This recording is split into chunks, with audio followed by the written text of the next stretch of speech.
días. ¿Cómo está usted? Bien, qué bueno. ¿Qué les parece si abre su Biblia en Proverbios capítulo 29?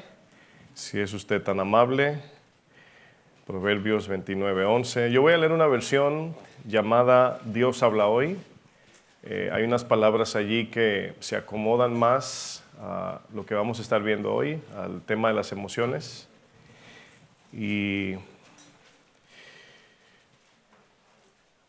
usted solamente ponga una marca ahí, 29:11 de Proverbios, y vamos a orar juntos. ¿Me acompañan?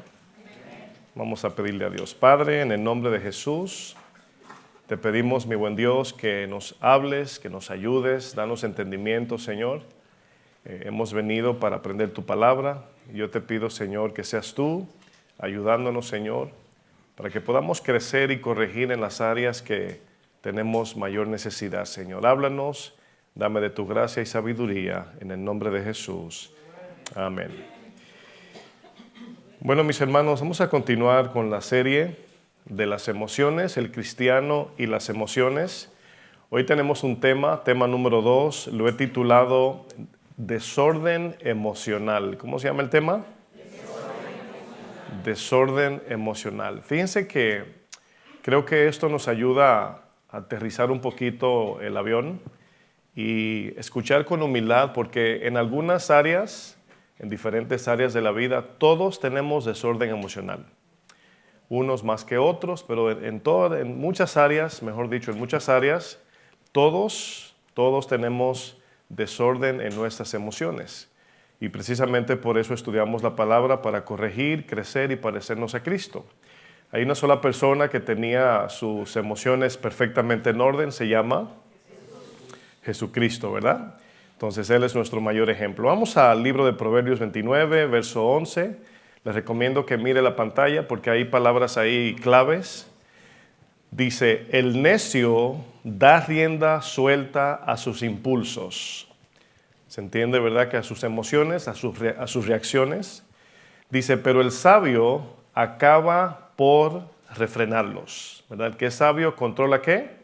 Sus emociones, ¿verdad? Bueno, como nunca antes ha habido un incremento enorme en condiciones de enfermedades mentales. Y de entrada, no me estoy refiriendo a situaciones de condiciones de deficiencia biológica. Si algún niño, una persona nació con alguna condición, no me estoy refiriendo a nada de eso en este día. Lo voy a estar aclarando durante la enseñanza, no quiero que se confundan. Pero me estoy más bien refiriendo al daño emocional que personas sufren por los abusos físicos o verbales. Me refiero al daño que viene por los excesos de nuestro uso de dispositivos digitales, por las adicciones y por todos los acontecimientos que suceden en este mundo, como por ejemplo la inseguridad financiera, la corrupción, la violencia, etc. Todo eso produce que nuestras emociones se salgan de control. Nuestras emociones están siendo golpeadas y bombardeadas en todo momento. Si no son los abusos físicos, psicológicos o sexuales que nos dejan traumatizados, es la manipulación comercial que nos inunda con mensajes que apelan a nuestras emociones para hacernos adictos a sus productos. Entonces, por eso les decía el domingo pasado que nuestros dispositivos tienen emociones, emojis se llaman.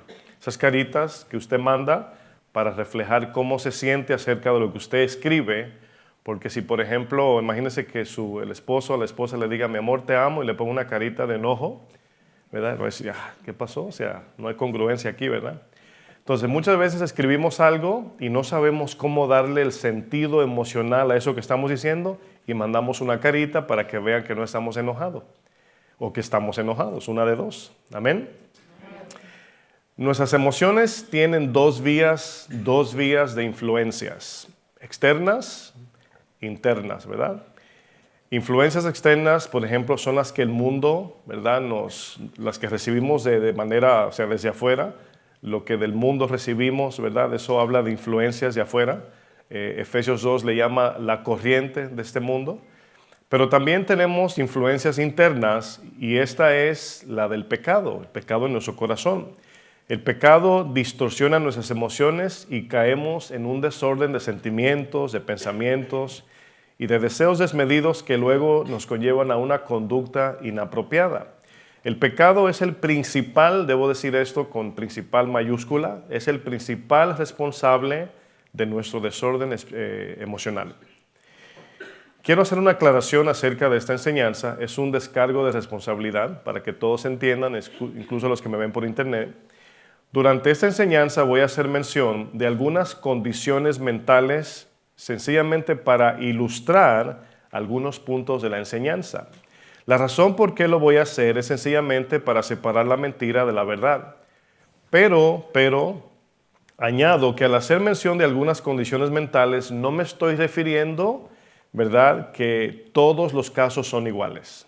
Digo eso de antemano para que si alguien tiene una condición médica en lo personal, ¿verdad?, si es médica, literalmente médica, no me estoy refiriendo a usted o a sus hijos. Entonces, ¿estamos de acuerdo?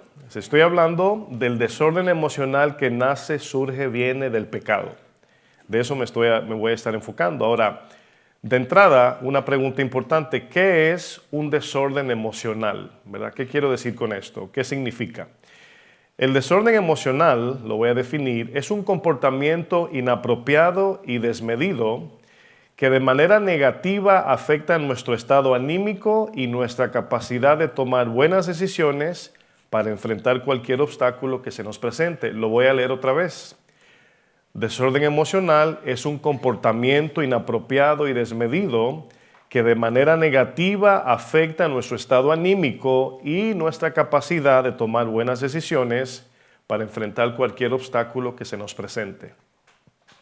¿Cuántos conocen personas que cuando experimentan dolor se ríen? Bueno, se la pongo más fácil. ¿Cuántos de ustedes han estado en un funeral y los nervios a algunas personas le da con reírse? A lo mejor es usted o usted conoce a alguien. ¿Nadie conoce un caso así de personas que los nervios le dan con reírse? Hay personas que dicen, no puedo ir a los funerales porque me da con reírme. ¿Cómo se llama eso? Es un desorden emocional. Quizás la persona no quiere ser así. A veces dice, no sé por qué, pero me da risa cuando me pongo nervioso. Yo conozco una persona muy cercana que los nervios le da con reírse. ¿O cuántos de ustedes han visto personas que lloran cuando no ha pasado nada? ¿Qué te pasó? ¿Qué pasó? Nada. Es desorden emocional eso. Todos tenemos desorden emocional en alguna área. Créanme que vamos a ver muchas. ¿Se han dado cuenta que ya todo comportamiento desordenado o conducta inapropiada es producto de una condición médica? O sea, todas las conductas inapropiadas, el mal comportamiento, hoy día, o sea, ya le tienen un término médico. Ya hay una pastilla, un tratamiento médico, y nadie peca, ¿verdad? Y yo me pregunto, ¿a quién va a juzgar Dios en aquel día? Si todo es médico, todo es una condición natural de una condición biológica. Miren, a las personas, voy a nombrar ahora algunas condiciones médicas. A las personas que manifiestan un comportamiento de perfeccionismo obsesivo, quizás hayamos algunos aquí, se le llama en inglés OCD, en español es TOC, que significa trastorno obsesivo compulsivo, ¿verdad? Es personas exigentes que si las cosas no están derechas y como ellos quieren, ya esto le tienen un nombre, así se llama OCD o TOC, significa trastorno obsesivo compulsivo. Algunos de ustedes tienen esto, yo creo que lo tengo, pero no es una condición médica, es una personalidad, así soy. Ahora, se convierte en pecado cuando le añadimos exigencia y queremos obligar a la gente que sea como nosotros. Ya ahí es pecado. Pero si te gustan las cosas derechas, llegas a los lugares y enderezas los cuadros y eso, está bien, o sea, no hay problema.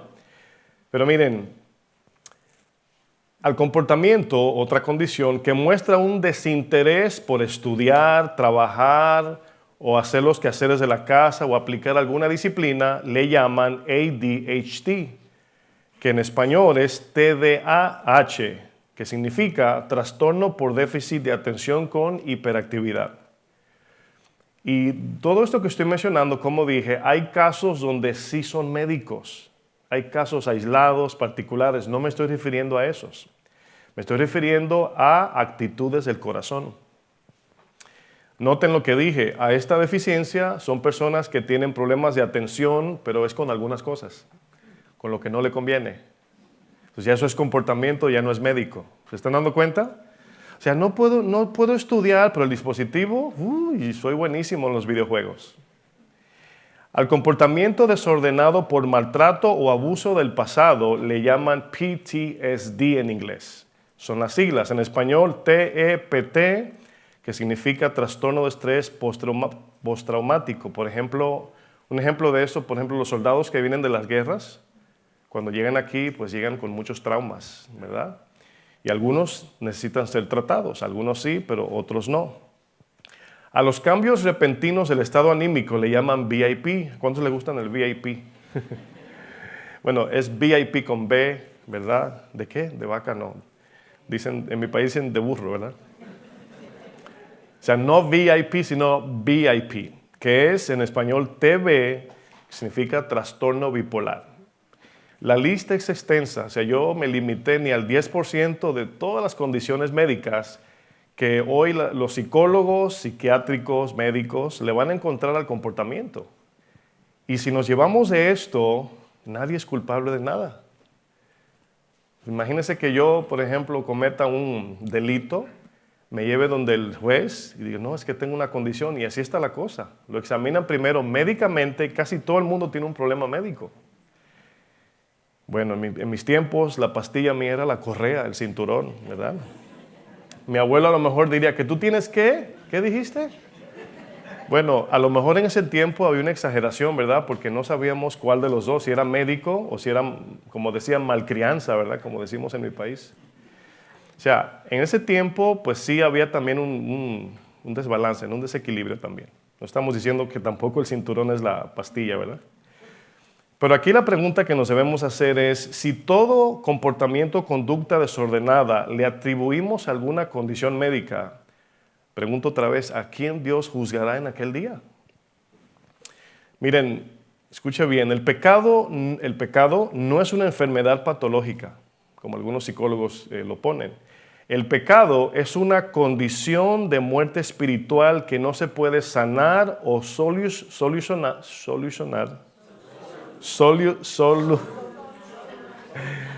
Lo sé decir, nada más que se enredó la lengua. Solucionar, gracias por la ayuda. No se puede sanar o solucionar con medicina o por medios de terapia física o psicológica. O sea, el pecado, lo voy a leer otra vez por la palabra solucionar.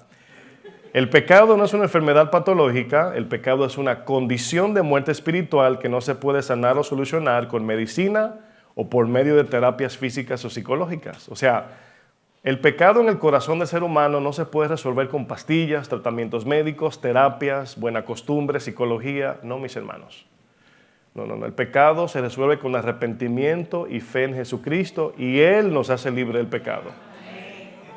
Pero aquí es donde viene esa parte, ¿no? Tenemos que separar lo que es médico de lo espiritual.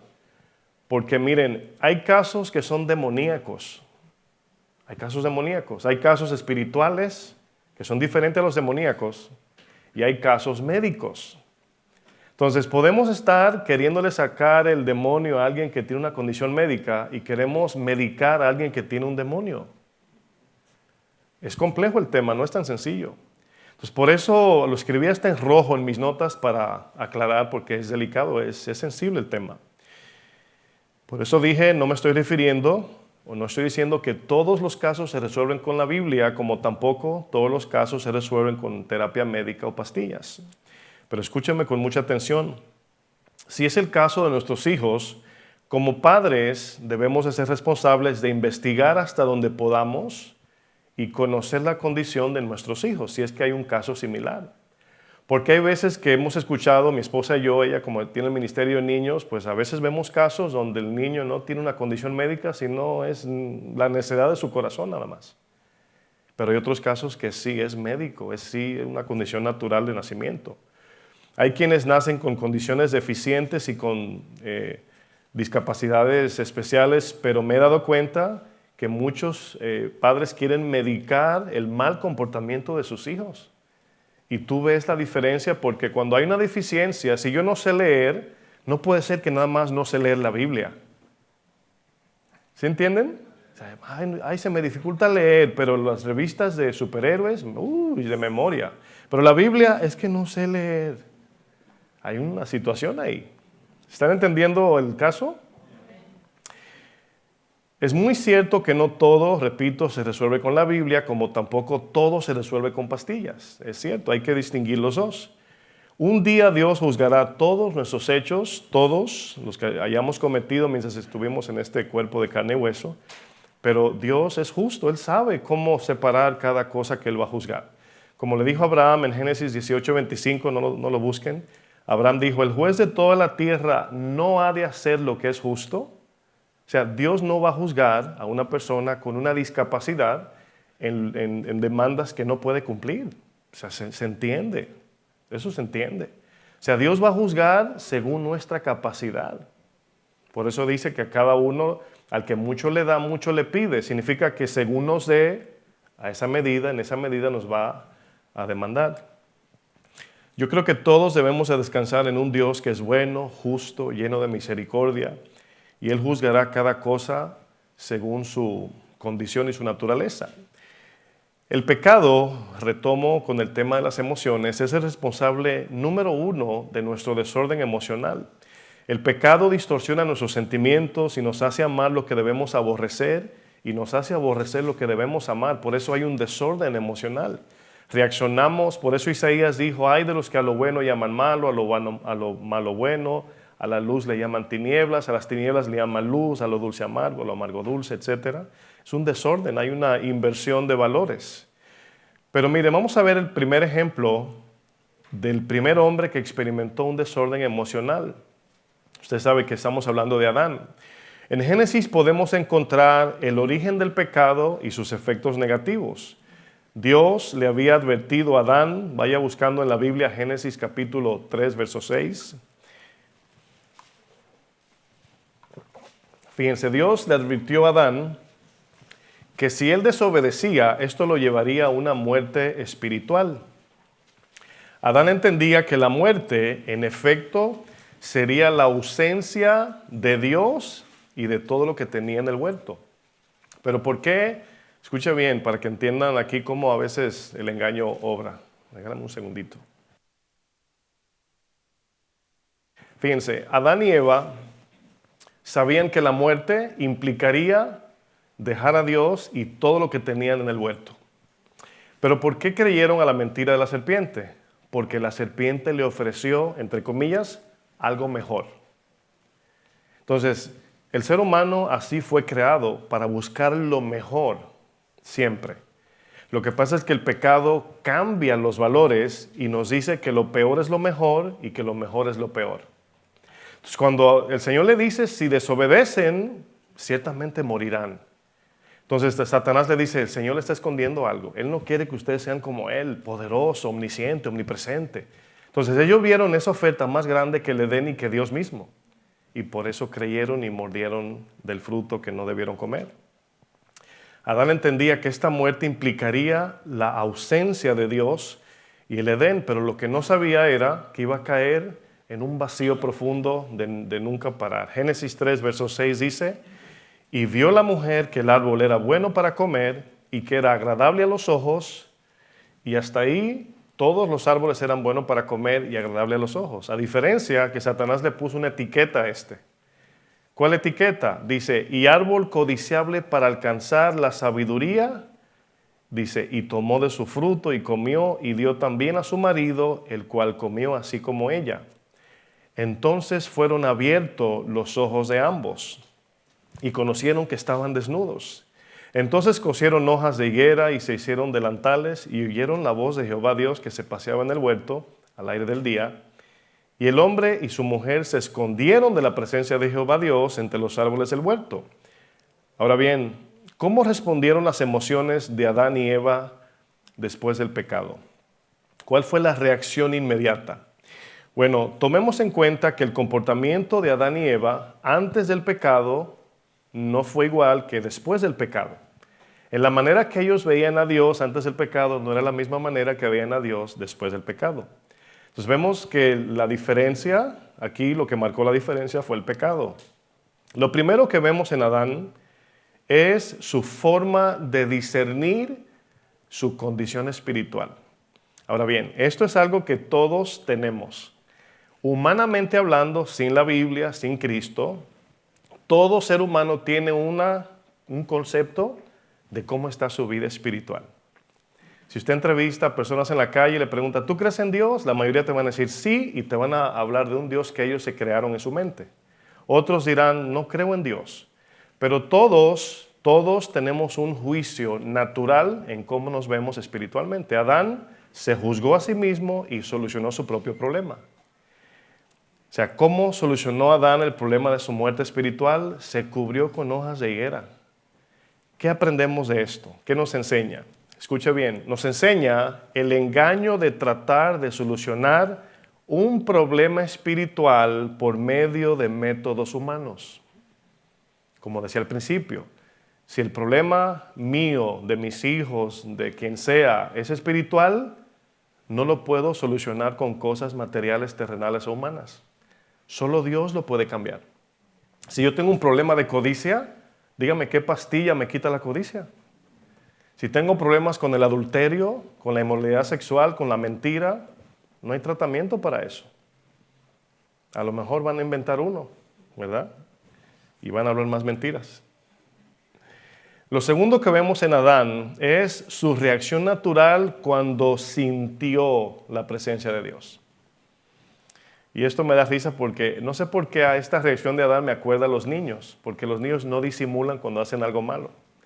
Si un niño está haciendo algo malo, nada más con la presencia del padre o la madre ya está nervioso, ¿verdad? Y dice, yo no me comí el chocolate que estaba escondido. Y le pregunta a la mamá, ¿quién te dijo que estaba escondido? ¿Cómo sabes que estaba escondido, verdad? ¿Cómo lo encontraste? Se delatan. Pero miren, ¿qué hizo Adán cuando sintió? Debo enfatizar esa palabra, sintió la presencia de Dios. Se escondió. Se escondió, mis hermanos. Notemos que, ¿qué fue lo que conllevó a Adán a esconderse? Fue el miedo, esos son emociones, el miedo, la vergüenza, la confusión, un desorden emocional en su corazón. Cuando vio a Dios, en vez de acercarse en confianza, lo que hizo fue que se alejó. Vio a Dios como el enemigo, vio a Dios como el que juzga, vio a Dios como el malo, vio a Dios como alguien que no querían tener enfrente. Si bien notamos, todos estos son sentimientos, o mejor dicho, emociones que manifiestan sentimientos del corazón. Cuando sentimos miedo, o sea, cuando ves algo que según nosotros es peligroso, es un peligro, viene el sentimiento de miedo. Ese sentimiento es un dolor. Esa es la forma en cómo sabemos que no es bueno. Si es algo que no causa peligro, es una diversión, una fiesta, celebración, entonces el sentimiento es de alegría. No sentimos dolor, sentimos placer. Y esos sentimientos hacen que reaccionemos en emociones y luego se convierten en acciones. O sea, es algo que funciona, o sea, de manera simultánea. Pero ¿qué fue lo que activó esos sentimientos en el corazón de Adán? Pregunto, ¿Dios? ¿O la culpa de Adán frente al espejo de la santidad de Dios le reflejó su condenación? Eso es lo que pasa cuando escuchamos la palabra. Nosotros cometemos pecado, a algunos le pasa esto, cometen su pecado, escuchan la Biblia, la predicación o la palabra y corren pensando que es la palabra el problema. O sea, si tú tienes la cara sucia y te paras en el espejo y sales corriendo, ¿se te limpia? Esa es la idea. El problema no es el espejo. El problema no es Dios. El problema no es la palabra. El problema está en nuestro corazón. Entonces, cuando Adán ve a Dios, lo que hizo fue que miró un espejo. Se vio a sí mismo. Como el ejemplo de Isaías cuando vio la presencia del Señor. ¿No se han preguntado por qué Adán no se escondió de Eva y Eva de Adán? Porque los dos eran pecadores. Eran iguales. Pero Dios no, Dios es santo y perfecto. Y ese espejo, yo lo estoy usando como un ejemplo de espejo, ese espejo que es Dios nos refleja nuestra verdadera condición. Si tú miras a una persona a tu mismo nivel, seres humanos, pues obviamente tú dices, Tú no puedes hablar porque tú eres ladrón y luego te dice, y tú mentiroso.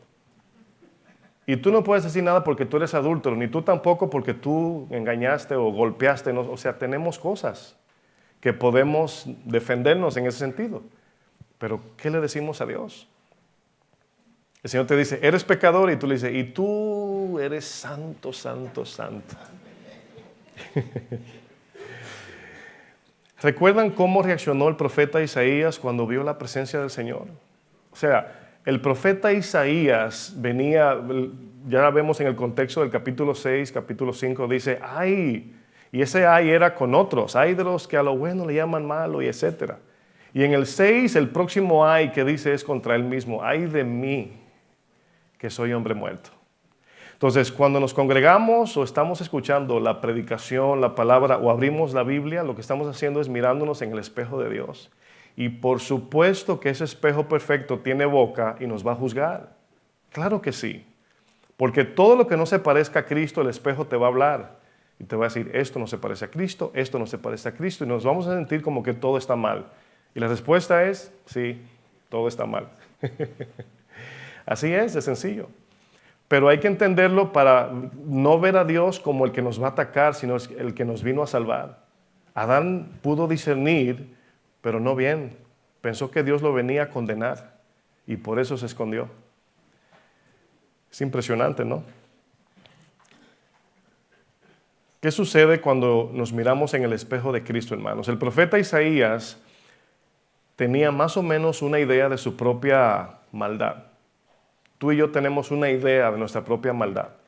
Pero ¿cuántos están de acuerdo que a medida que vamos escuchando la palabra de Dios, nos vamos dando cuenta más de esa maldad que tenemos en el corazón? O sea, yo cuando voy aprendiendo más la Biblia no me siento más bueno. A mí me pasa así, no sé usted. No me siento así como que, con razón, yo pensé que era más malo yo. Al contrario, al leer la Biblia decimos, yo pensé que era más bueno. Adán huyó de la presencia de Dios sin ni siquiera haber escuchado el veredicto del Señor.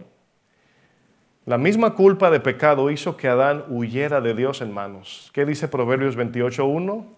Huye el hombre sin que nadie lo persiga. Cuando a mí me dicen, ¿verdad? Alguien hace ejercicios. ¿Y cuántos aquí hacen ejercicios, salen a correr? ¿Alguien aquí? Como 3 o 1, nada más veo 2. Los que hacen así es porque lo hacen mensual. 2 o 3. Y me dice, pastor, usted no hace ejercicio, no corre. Dice, es pecado correr. Dice la Biblia que el hombre corre sin que nadie lo persiga, ¿verdad? Pero este proverbio nos dice algo real. Estamos corriendo con el problema dentro. O sea, estamos corriendo del pecado y lo traemos en el corazón. ¿Cómo nos alejamos? Las emociones de Adán se desordenaron, mis hermanos. Por eso corrió de lo único que lo podía salvar. El pecado produjo confusión en el corazón de Adán, distorsionó sus emociones y él se escondió lleno de vergüenza y de temor condenatorio. En la Biblia encontramos a muchos hombres que manifestaron un carácter con desorden emocional. Hombres como por ejemplo el profeta Elías. ¿Cuántos conocen al profeta Elías? Este hombre en un momento Dios lo usó con un milagro súper impresionante. ¿Qué hizo Elías? Bueno, tenía enfrente a 800, ¿verdad? Normalmente usted escucha 400, eran 800 profetas que adoraban a Baal. Y él estaba viendo al pueblo de Israel que estaba vacilando en dos caminos, ¿verdad? Y ve que el rey Acab, esposo de Jezabel, ¿verdad? Una mujer buena. Ese nombre, un pastor decía, yo escucho que de la Biblia toman nombres como Ruth, Esther, María, pero yo nunca he escuchado una Jezabel en mi vida, ¿verdad? El profeta Elías se encuentra frente a este rey malvado, junto a su esposa malvada, quien reinaba de verdad era ella, no Acab, se dejaba manipular por su esposa, había un matriarcado ahí, y esta mujer era hija de un hombre sirofenicio, o sea, era un hombre que adoraba a demonios. ¿Se acuerdan de la mujer sirofenicia que le pidió, verdad, al pan a Jesús? Bueno, algunos teólogos dicen que su hija estaba endemoniada por brujería. Increíble, ¿no? que le pide a Jesús que le saque el demonio a su hija. Bueno, Elías se encuentra frente a esta mujer y Dios lo usa con un milagro impresionante donde desciende fuego del cielo. Y por causa del milagro matan a esos 800 profetas falsos. Lo degollaron a todos. Y es Elías el que está como instrumento de Dios haciendo esto, mis hermanos. Pero en un momento más adelante, Elías se metió en una cueva lleno de miedo. El gran siervo del Señor, como algunos se autodenominan, el gran siervo, ¿verdad? El pobre rico, casi se escucha así. Elías invocó al Señor e hizo descender fuego del cielo. En otra ocasión oró para que lloviera cuando había sequía. Fíjense, y llovió. Y Elías vio todo esto suceder, mis hermanos. Pero en un momento, en un instante así repentino, algo le sucedió y salió corriendo de una amenaza. El profeta Elías es llamado el mayor de todos los profetas. ¿A quién usted cree que Jesús mandó a buscar cuando se transfiguró? A Elías. A Elías. Sin embargo, el profeta Elías, el varón que hizo maravillas impresionantes, mostró una conducta de desorden emocional. La Biblia, mis hermanos, está llena de personajes de carne y hueso como usted y como yo. Pero ¿qué le pasó al profeta Elías? Vamos a 1 Reyes 19. Si usted le place, podemos ver la pantalla. Voy a usar una versión más sencilla para avanzar, porque si no, voy a tener que explicar cada palabra. 1 Reyes 19, verso 1. ¿Usted se ha sentido alguna vez que al leer la Biblia, los hombres y mujeres que ahí están en la Biblia eran como superhéroes, super espirituales, que nosotros jamás haríamos lo que ellos hicieron? Sin embargo, eran gente de carne y hueso como usted y yo, imperfectos. Y qué bueno que la Biblia no calla en esas imperfecciones. ¿Por qué? Porque nos hace entender que podemos hacer lo mismo que ellos en la gracia de Dios si confiamos en el Señor. Dice 1 Reyes 19:1. Recuerden que el 18 es donde el milagro, fuego del cielo cae, consume el holocausto y luego llueve. Cuando le dice, se va a orar Elías, dice, dime si viene nube. Dice, ve una nube como en forma de un puño, ¿verdad? Y significa que venía lluvia. Todo eso lo presenció. Pero en el 19, dice verso 1, cuando Acab le contó a Jezabel lo que había hecho Elías y cómo había dado muerte a los profetas de Baal, ella le envió este mensaje a Elías. Le dijo, te juro por mis dioses que mañana a esta misma hora tú serás hombre muerto.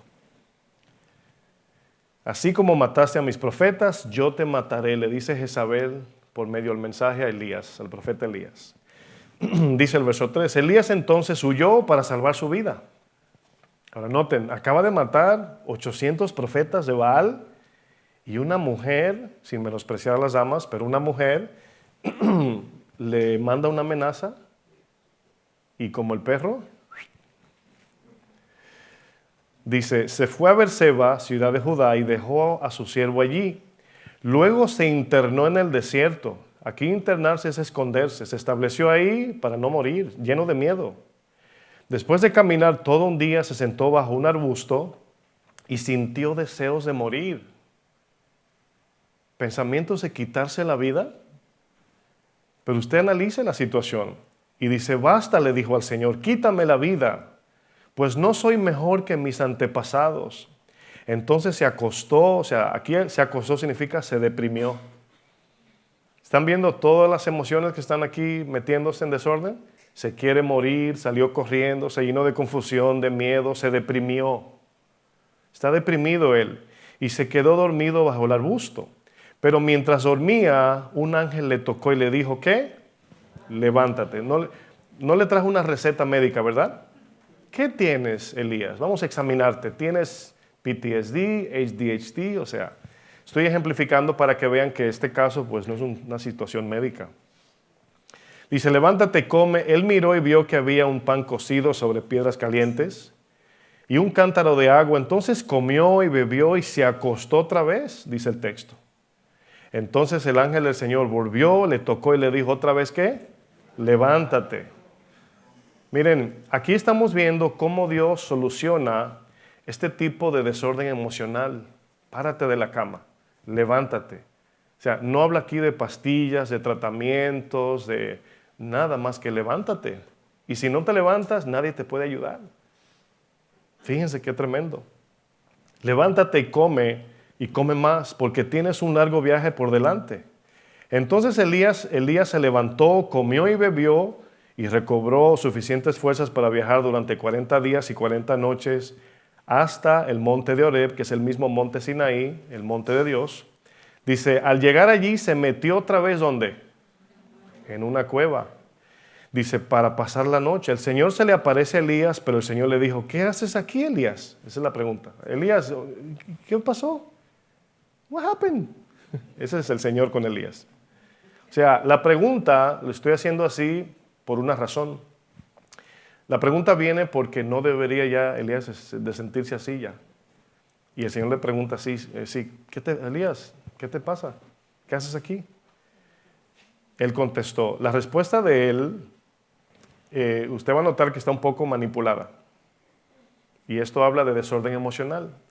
Cuando alguien comete algún pecado, se mete en problemas y se deprime, le preguntan que qué le pasa, y te va a responder 1000 cosas menos lo que hizo mal. ¿Y qué dice Elías? Dice, siento un ardiente amor por ti, Dios Todopoderoso. ¿Dios qué? El que no me puede sacar de la cueva. El Todopoderoso que no me puede sacar de la cueva. ¿Están viendo la incongruencia aquí? ¿Están viendo que él está tirado en el suelo, le tiene miedo a una mujer que lo amenazó, pero cree en el Todopoderoso? Aquí hay un desorden emocional y nos puede pasar a todos esto. A todos. Podemos creer que Dios abrió el mar en dos, que multiplicó peces y panes, pero un problemita más pequeño, comparado con esos, Dios no puede resolver. Y esto no habla más que de un desorden emocional que da como fruto incredulidad. Le dice, Todopoderoso, me duele ver cómo el pueblo de Israel ha quebrantado el pacto contigo. Ha derribado tus altares, ha dado muerte a tus profetas. Solo yo he quedado y ahora están tratando de matarme a mí también. Bueno, si usted nota, la respuesta aquí no está alineada con lo que él está enfrentando. Sal y ponte delante de mí en la montaña, pues voy a pasar por aquí, le dijo el Señor. En ese momento sopló un fuerte viento que azotó las montañas. Era tan terrible que hacía añicos las rocas y partía las montañas. Pero el Señor no estaba en el viento. Solamente mandó, vamos a decir, la maravilla la hizo, pero no estaba él en esa maravilla. Dice, después del viento hubo un terremoto, pero el Señor no estaba en el terremoto. Y después del terremoto hubo fuego. Ahora, aquí vemos a un Dios que se manifiesta de muchas maneras. Sin embargo, Dios no tiene un desorden emocional. A diferencia de Elías en este caso, que cambia de parecer. Por eso dice Santiago que el Señor no tiene sombra de variación. Es el mismo Dios. O sea, le está diciendo, el mismo Dios que descendió fuego del cielo y mató 800 profetas, es el que con un soplo puede llevarse a Jezabel, el cual lo hizo el Señor. Y al mismo Acab también. Dice, después del terremoto hubo fuego, pero el Señor no estaba en el fuego. Y después del fuego se oyó un susurro suave y apacible. Cuando Elías lo oyó, se cubrió el rostro con el manto, salió y estuvo parado en la entrada de la cueva, y una voz le preguntó, ¿por qué estás aquí, Elías? Él respondió nuevamente, siento un ardiente amor por ti, Dios Todopoderoso. Me duele ver, repite lo mismo, como el pueblo de Israel ha quebrantado el pacto contigo, ha derribado tus altares y ha dado muerte a tus profetas, solo yo he quedado y ahora están tratando de matarme a mí también. Bueno, aquí vemos un desorden completo de emociones. Pero qué tan importante, mis hermanos, que la Biblia no nos esconde las deficiencias de los hombres y mujeres que Dios usó. ¿Por qué? Porque así mismo nos puede pasar a nosotros. Hay hermanos que llegan a la iglesia, pastor, el Señor me mostró que esta es mi iglesia, quiero servir a Dios con mi vida, y el otro día no vienen.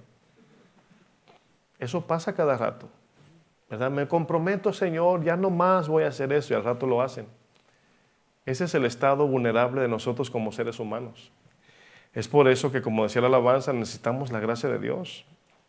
Cometemos el error de pensar que los personajes de la Biblia eran hombres y mujeres extraordinarios con capacidades y virtudes superiores a las nuestras.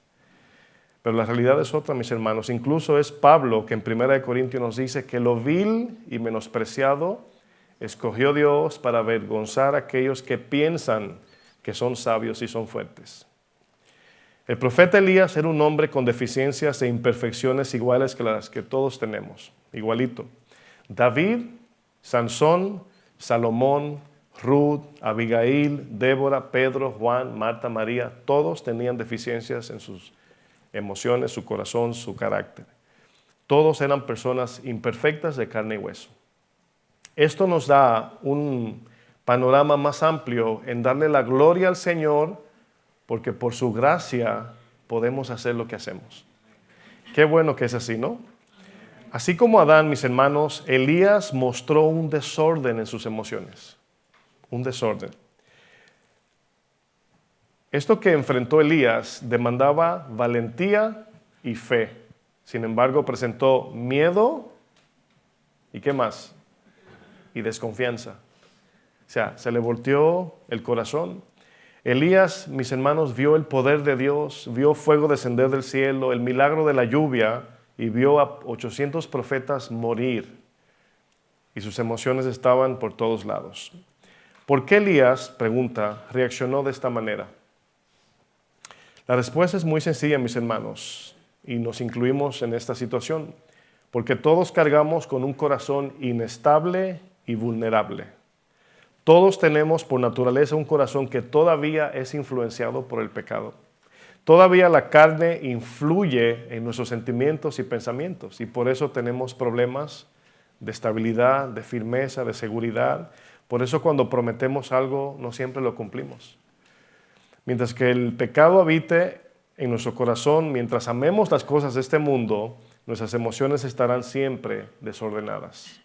Adán y Eva reaccionaron con un desorden emocional por causa del pecado. En Génesis 3, versículo 9, fíjense cómo continúa la historia con Adán. Dice, mas Jehová Dios llamó al hombre, llamó a Adán y le dice, ¿dónde estás tú? ¿Se parece a lo de Elías? La misma pregunta. Adán, ¿dónde estás? O sea, ¿por qué estás escondido? Y él respondió, oí tu voz en el huerto y tuve miedo, porque estaba desnudo y me escondí. La respuesta igualmente de Adán no tiene nada que ver con sus miedos. No tenía miedo porque estaba desnudo. ¿Por qué? Porque desde que lo creó el Señor andaba desnudo. Y Dios le dijo, ¿quién te enseñó que estabas desnudo? La idea es la siguiente. Si desconoces lo que es una vestimenta, ¿cómo sabes que estás desnudo? O sea, si tú nunca has visto a nadie vestido, los animales desnudos, Adán y Eva desnudos, ¿cómo sabe Adán que estaba desnudo? O sea, ¿qué contrastaba la desnudez de Adán? Bueno, su respuesta no tiene nada que ver con su cuerpo físico.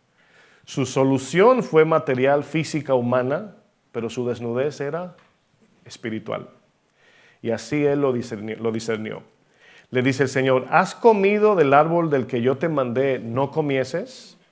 El hombre respondió, sí, Señor, perdóname. ¿Eso dijo? No, le dijo, la mujer que me diste como compañera me dio del árbol y comí. Entonces Jehová Dios le dijo a la mujer, ¿qué es lo que has hecho? Y la mujer dijo, la serpiente me engañó y comí. ¿Qué vemos aquí? Desorden emocional. Hace unos días me gusta hacer así experimentos prácticos con algunos hermanos. Me le acerqué a una pareja de hermanos. Fue una broma, pero también fue como un ejemplo práctico. Y se sentaron juntos a comer y le pregunté, ¿por qué se sentaron juntos ustedes? Y me dice el esposo, ¿no querías que nos sentáramos juntos? Digo yo, no fue esa la pregunta. ¿Que por qué se sentaron juntos? Y me dice ella, la esposa, ¿cómo? O sea, digo, ¿por qué se sentaron juntos? Y luego él como que cayó en cuenta, dice, porque somos esposos. Digo, qué bueno. Ahora, la pregunta fue sencilla, ¿sí o no? ¿Por qué lo complicaron? Porque pensaron otra cosa y andaban por otro lado. Cuando el Señor le pregunta, ¿cómo sabes que estás desnudo? ¿Comiste el árbol que yo te dije no comieses? La respuesta era, sí, Señor. ¿Pero qué hizo Adán? No, Señor. Él en su cabeza dijo, sí comí, pero fue por culpa tuya y de Eva. Y luego Eva, ¿por qué tú le...? No, Señor, fue la serpiente. Y la serpiente miró para los lados, no ven más animales, y bueno, está bien, fui yo. La única que no culpó a otro fue ella, se quedó callada. Dios le hace preguntas a Adán por su comportamiento desordenado. La respuesta de Adán y Eva, como también la de Elías ante un desorden emocional, están fuera de sentido. Y por eso es que respondemos, hablamos cosas y nos comportamos de manera indebida porque las emociones están en una revolución. Así como Dios le pregunta a Elías, ¿por qué estás metido en esta cueva? Así le pregunta a Adán, ¿quién te enseñó que estabas desnudo? O sea, ¿por qué te escondes, Adán? ¿Saben por qué? Jesús dijo, porque de la abundancia del corazón habla la boca. De lo que tenemos dentro, eso mismo va a salir. Si tú dices cosas como he comentado, cuando mi esposa me invitó la primera vez a las montañas rusas, a Six Flags, y le dije, no tengo miedo, me estaba muriendo por dentro. Pero mi palabra decía una cosa, mis emociones otra. ¿Por qué? Pues no quería admitir, yo no quería que ella supiera que yo le tenía miedo a las montañas rusas. Y cuando llegamos, pues salió el miedo. Entonces, eso se llama un desorden emocional, en cierto sentido. Va a salir lo que en realidad tenemos dentro. Nuestra reacción emocional son producto de lo que tenemos en el corazón. Si tú no amas el dinero y pierdes tu trabajo, te roban tu cartera o no tienes dinero, tu reacción va a ser diferente. ¿Te vas a preocupar? Sí, humanamente, claro. El dinero es un recurso necesario. Pero si amas el dinero, te vas a querer morir, porque ese es tu Dios. Sin dinero no eres nadie, según tú. Después de un discipulado en el seminario cuyo teólogo era Cristo el Maestro, piensa en eso, que usted participe de un seminario que Jesús es el Maestro. Jesús, como maestro de sus discípulos, las emociones de los discípulos todavía no estaban a flor de piel. Esto nos enseña que nuestro desorden emocional no se corrige con puro conocimiento bíblico, hermanos. Jesús duró 3 años, según algunos creen, y medio, enseñándoles día y noche la Biblia a sus discípulos. Y antes de Jesús ascender, todavía andaban los discípulos con un desorden emocional impresionante. Eso nos dice que con conocer la Biblia no cambiamos. Necesitamos que el Espíritu Santo entre en nosotros y Él ordene nuestra vida. ¿Usted se acuerda cuando las primeras palabras de Génesis 1? ¿Cómo estaba la tierra? Desordenada, vacía y en tinieblas. Y luego dice, y el Espíritu se paseaba sobre la faz de la tierra. Bueno, significa que el Espíritu es el que nos mete en el orden de Dios. Vemos a un Pedro mostrando un carácter completamente emocional, jurando que daría su vida por Jesús. Y cuando llega la prueba, ni la placa le vieron a Pedro. Yo creo que si lo ponían en los 100 metros olímpicos, yo creo que ganaba medalla de oro. En Juan 13, versículo 35, en la versión nueva, Biblia Viva, miren lo que sucedió aquí. Jesús les dice, si se aman unos a otros, todos se darán cuenta de que son mis discípulos. Ese texto que acabo de leer, el 35, parece sencillísimo, pero escuche lo que el texto está diciendo a fondo. ¿Qué significa amar en el amor de Dios? Que cuando Pedro ofenda a Juan, Juan no reaccione emocionalmente con otra ofensa y que ame a Pedro. Que cuando Juan ofenda a Pedro, que Pedro no reaccione de la misma manera, sino que se amen. El amor aquí, el cual vamos a ver ya al final, es lo que nos ayuda a controlar las emociones. Porque las emociones reaccionan en favor a aquello que amamos, aquello que nos trae seguridad, paz, en aquello que confiamos. Jesús dice, si ustedes se aman en el amor de Dios, el mundo sabrá que son mis discípulos. Y dice el verso 36, ¿quién fue el primero que levantó la mano? Maestro. Simón Pedro preguntó, Señor, ¿y a dónde vas? Jesús respondió, a donde yo voy, Pedro, no puedes seguirme ahora. Pero me seguirás después me vas a seguir. Pedro insistió, esa palabra insistir significa terquedad. ¿Lo notan? Terquedad. Dice, Pedro insistió, Señor, ¿por qué no puedo seguirte ahora?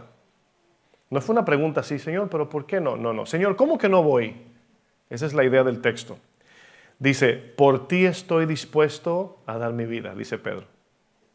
Jesús le respondió, ¿estás dispuesto a dar tu vida por mí, Pedro? Te aseguro que antes que el gallo cante me negarás 3 veces. Ahora, aquí vemos un carácter y aprendemos de Pedro en el sentido de que debemos de vivir humildes en una realidad, mis hermanos, cuando por ejemplo me pregunta, pastor, ¿y si alguien le dan una mejilla, usted le pone la otra? Yo le digo, no sé. Dice la Biblia que yo debo hacerlo, pero la respuesta real es no sé. A lo mejor no, a lo mejor reacciono, no sé. ¿La verdad usted sabe? No sabemos. Entonces no debemos de presentarnos como héroes de la fe porque no sabemos cómo vamos a reaccionar. Le pedimos a Dios gracia, fortaleza, amor, que nos ayude a responder como Cristo respondió. Pero no sabemos. Sin embargo, Pedro no sabe qué le iba a pasar a Jesús, cómo lo iban a apresar y con qué muerte iba a morir. No sabía. Sin embargo, dijo, yo muero por ti. Eso se llama desorden emocional. Yo pago. Y le preguntan, ¿sabes cuánto es? No, pero yo pago. O sea, no sabes ni cuánto es y ya quieres pagar. Bueno, aquí Pedro es como muchos de nosotros. Es como un carro que tiene freno, acelerador, pero no tiene guía, no tiene volante. Usted en su imaginación, móntese en un carro ahora mismo. Manéjelo sin volante, acelérelo y frénelo a ver qué va a pasar. Bueno, así están las emociones de muchos de nosotros. ¿Se imaginan un carro sin volante? Bueno, el volante en la Biblia de nuestras emociones se llama dominio propio. Es lo que nos ayuda a manejar nuestras emociones, a controlarlas, a gobernarlas. Pero el dominio propio es un fruto del Espíritu. El dominio propio no es algo que yo en mi capacidad humana la pongo en práctica y ya. Es un fruto del Espíritu, mis hermanos, que desarrollamos con el tiempo. ¿Usted se imagina un carro sin guía? Ese era Pedro en sus emociones. Así mismo. En un momento de arranque emocional, Pedro, sin saber la muerte que Jesús enfrentaría, reaccionó y se presentó como el héroe de la película. Pedro saca su capa de Superman y cuando ve la realidad con ella misma se arropó de miedo. ¿Cómo respondió Pedro ante su juramento de dar su vida por Jesús, hermanos? ¿Cuál fue su reacción? Pedro dijo, yo doy mi vida por ti, Señor. Esto lo vamos a traducir en todo lo que le hemos prometido al Señor que vamos a hacer y al final no lo hacemos. En Mateo 26, 69, en la misma versión nueva, Biblia Viva, dice, mientras Pedro estaba en el patio, una muchacha se le acercó y le dijo, tú también andabas con Jesús el Galileo. Te conozco, bacalao. Aunque andes disfrazado, ¿verdad? Le dice Pedro en el 70, no sé de qué estás hablando, le respondió Pedro enojado. Ahora, ¿qué vemos en el texto? Pedro lo que prometió aquí cambió, pero lo dijo enojado. Dice enojado. ¿Qué significa enojado? Pues obviamente se enojó con la persona que lo estaba no acusando, sino revelando quién él era. Más tarde, dice el 71, a la salida, otra mujer lo vio y dijo a los que lo rodeaban, ese hombre andaba con Jesús el Nazareno. Esta vez Pedro juró que no lo conocía y que ni siquiera había oído hablar de él. Escuchen aquí el desorden. Por un lado, Señor, mi vida doy por ti y por el otro, yo nunca he visto a ese hombre. Tremendo, ¿no? 73 dice, pero al poco rato se le acercaron los que por allí andaban y le dijeron, no puedes negar que eres uno de los discípulos. Ahora, ¿notan lo bueno del rasgo que veían en Pedro? Ya el discipulado ya había hecho algo en Pedro. Algo había. Lo que Pedro no tenía era la capacidad porque el Espíritu no estaba dentro de él todavía. Por eso le dijo, me seguirás después. Después significa cuando venga el Espíritu Santo. Dice este texto, dice, hasta tu manera de hablar te delata. Yo quisiera que me digan así a mí. Tú eres cristiano, aunque digas que no. Y a otros le dicen, tú no eres cristiano, aunque diga que sí, ¿verdad? Dice, por respuesta, miren lo que pasa ahora. Quiero que noten las emociones aquí para que usted lo entienda. Pedro promete, no cumple, cuando se le enfrenta a lo que prometió se enoja, y luego aquí dice, Pedro se puso a maldecir, ahí no se parecía a Jesús, y a jurar que no lo conocía. Pero mientras hablaba, el gallo cantó, y le hizo recordar las palabras de Jesús, antes que el gallo cante me negarás 3 veces. Y corrió fuera a llorar amargamente. Una revolución de emociones aquí. En un momento el Pedro fuerte que promete, en otro momento el Pedro enojado, en otro momento el Pedro triste, en otro momento el Pedro bipolar, en otro momento el Pedro llorando amargamente. Esas emociones, hermanos, se reflejaron en un tiempo muy corto. La pregunta para nosotros es ¿cómo podemos ordenar nuestras emociones? Ya hemos visto, ¿verdad?, en la Biblia cómo son las emociones en los hombres como Elías y Pedro. La Biblia nos habla de algo llamado, diga conmigo, santificación. ¿Qué es la santificación? La santificación es el proceso lento y progresivo que comienza después del nuevo nacimiento.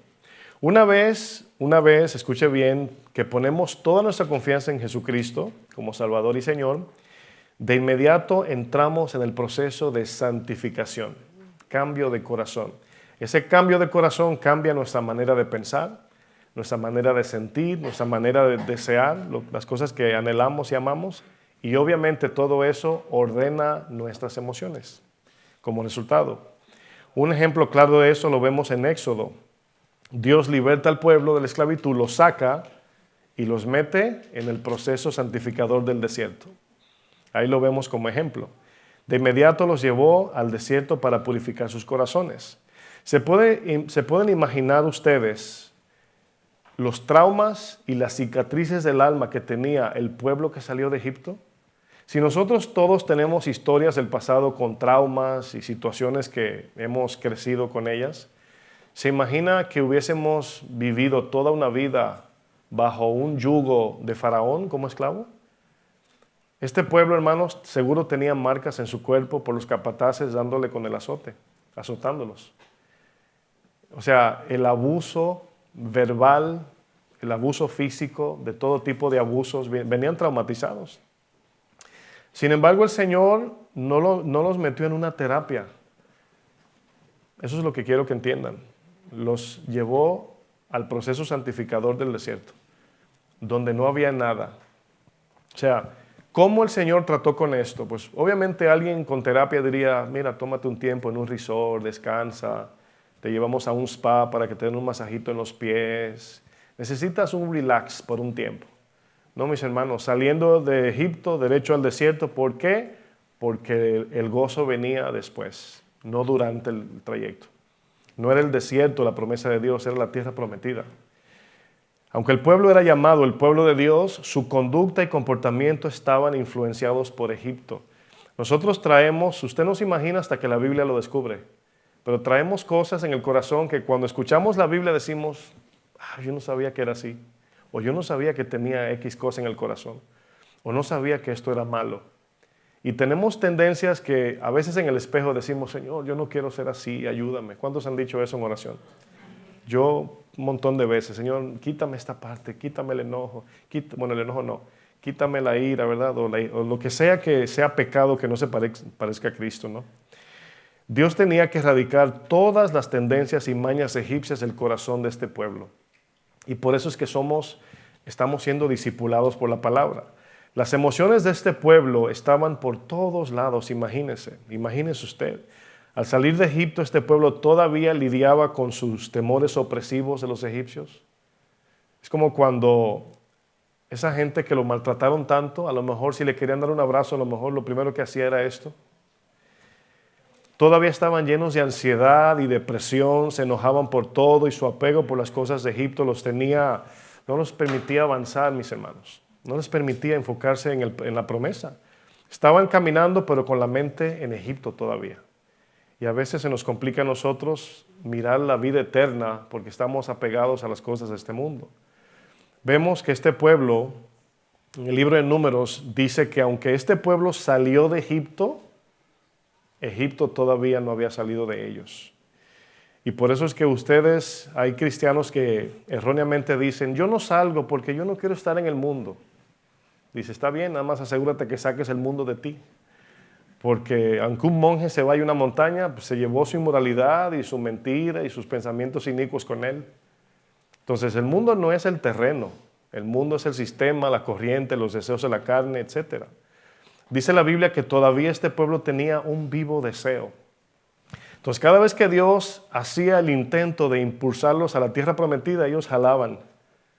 Ven por aquí, no, por aquí. Y por eso dieron vueltas por 40 años en el desierto.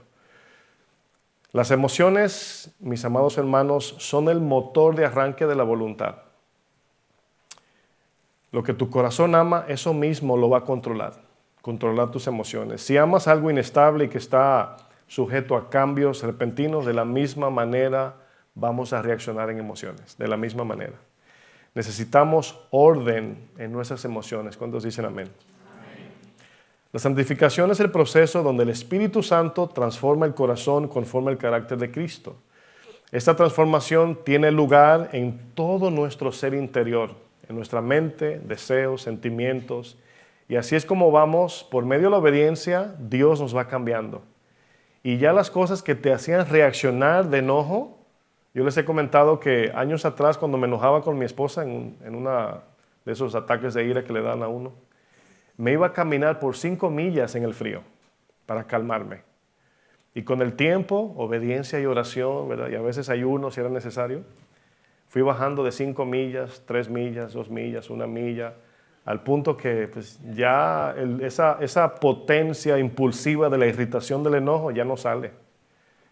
Pero a través de los años, orando, Señor, cambia mi corazón, aguantando, callándome, no reaccionando, obediencia a la palabra, eso se va apagando poco a poco. Porque la ira, ¿saben usted sabe que la ira es un poder?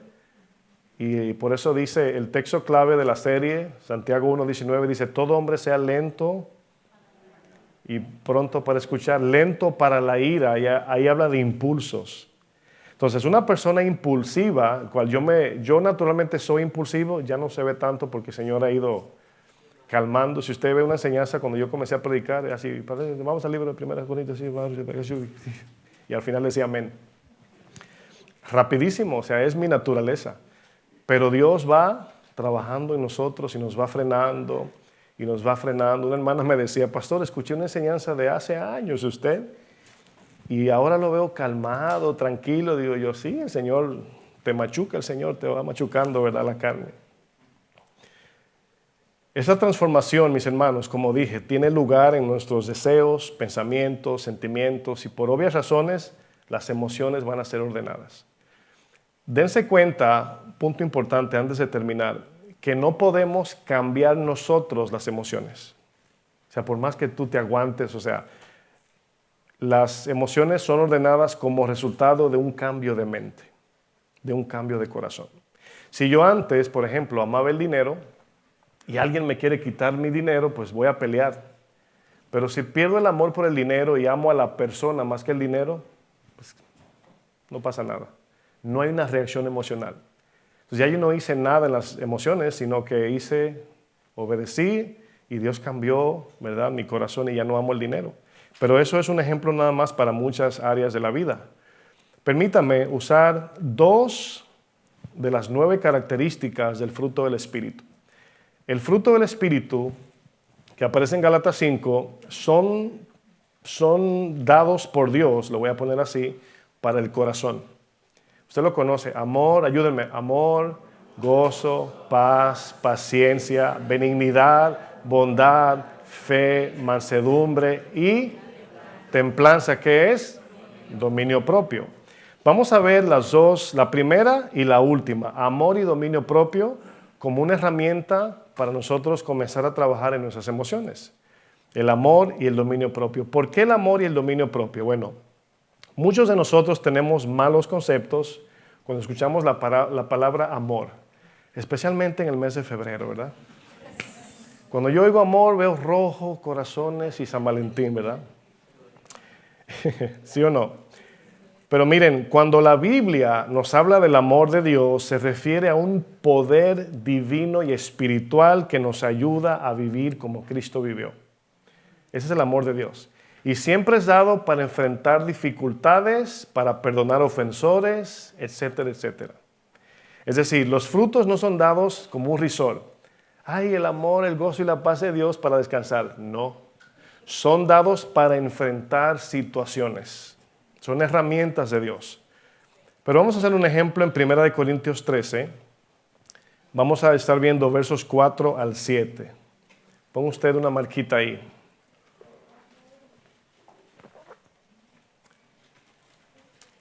Veamos cómo reaccionarían nuestras emociones si no tuviéramos el amor de Dios.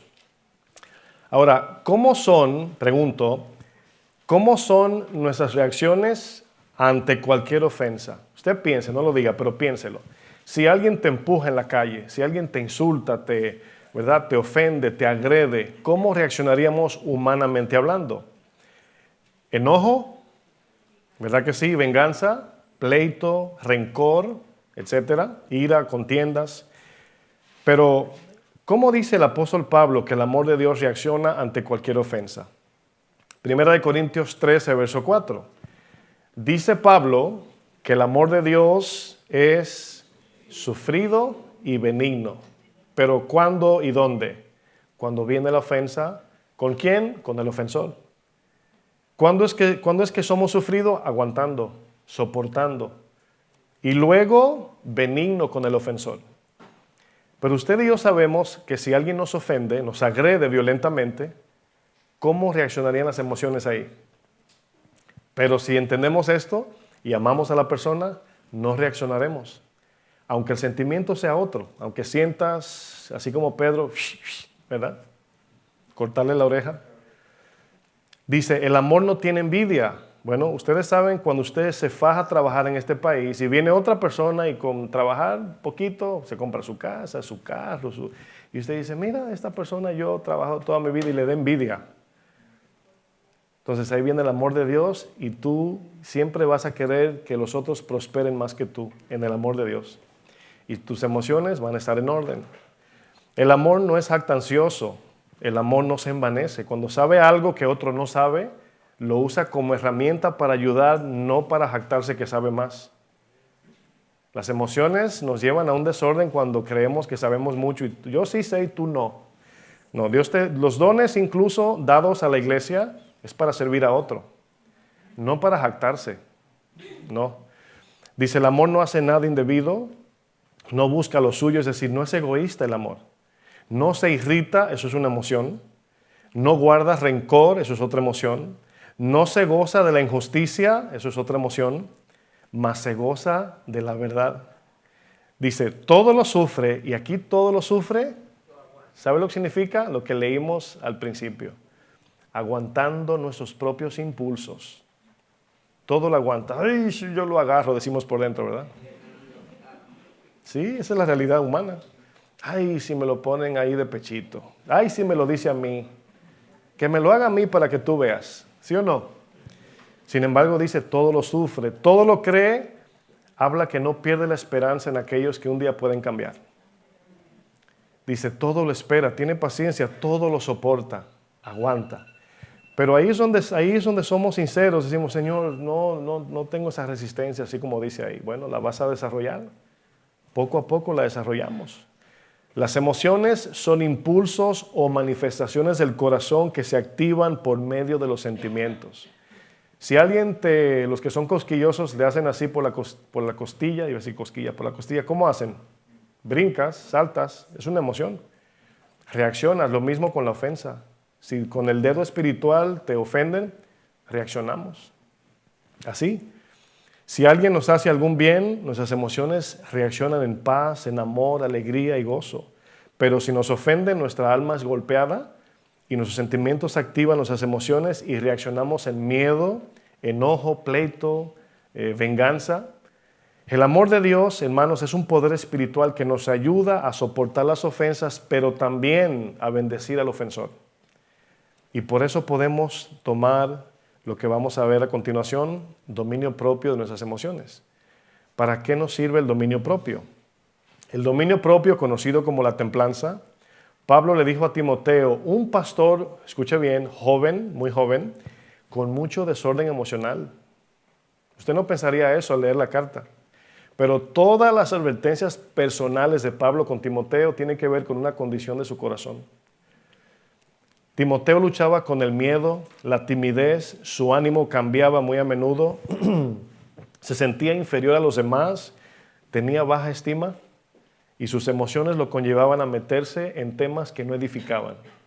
Es por eso que Pablo le dice, Timoteo, no tengas miedo, nadie tenga en poco tu juventud, que nadie te menosprecie.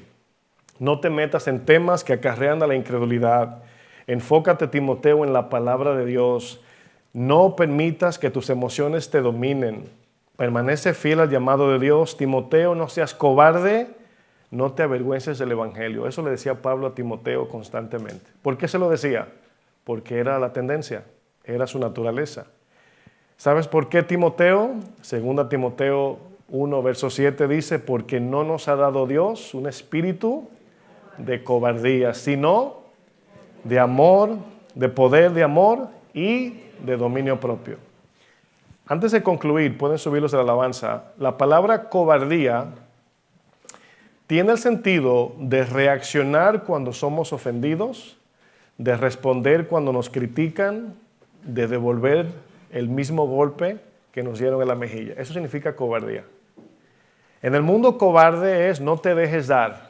Tú también dale, no te dejes, tú también dile. Y en la Biblia cobardía es no responder a la ofensa, dejarte dar. Y ahí es donde muchos dicen, ay pastor, ahí es donde yo y la iglesia no... Ahí es donde el cristiano es probado. No seamos cobardes, según la Biblia dice, sino confiemos en el poder, en el amor y el dominio propio que Dios nos ha dado. ¿Se acuerdan de Elías que se metió en la cueva? Elías, no seas cobarde. Adán, no corras. Póngase de pie.